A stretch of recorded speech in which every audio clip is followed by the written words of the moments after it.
अलग अलग तिथियां हैं।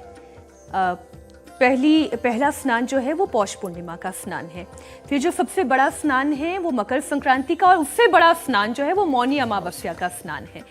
तो ये अलग अलग तिथियों के स्नान के गुण क्या अलग अलग हैं?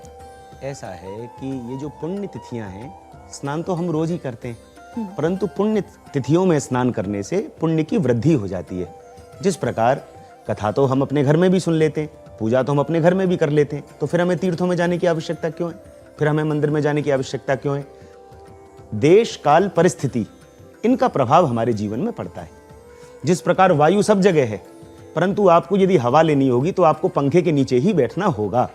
तो इसी प्रकार जो ये मुख्य प्रमुख तिथियां हैं, स्नान तो 1 महीने में आप किसी भी दिन करेंगे तो भी आपको आनंद होगा, आपके जीवन का कल्याण होगा, परंतु प्रमुख तिथियों में स्नान करने से निश्चित रूप से अतिशय पुण्य की प्राप्ति होती है।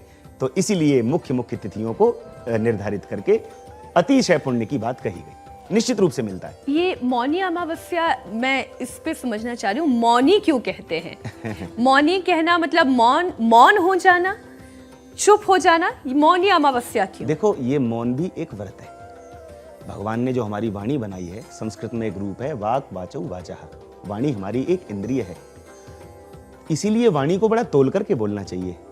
और मौनी अमावस्या का मतलब ये है कि यदि हम मौन व्रत करेंगे एक दिन, जैसा कि हमारे शरद जी ने बताया कि जो भी हम कर्म करते हैं उसका साइंटिफिक रीजन हमारे शरीर पर होता ही होता है, तो यदि हम एक दिन मौन रहते हैं, हमने ऐसा शास्त्रों में पढ़ा है, तो मौन से भी एक आत्मशक्ति प्राप्त होती है। अनर्गल प्रलाप करने वाले व्यक्ति की वाणी का तेज खत्म हो जाता है। तो मौनी अमावस्या का मतलब यही है कि मौनी अमावस्या को संत महापुरुष जो हैं वो मौन रह करके भगवान की साधना करते हैं, वो बोलते नहीं है। यही मौनी अमावस्या का मतलब।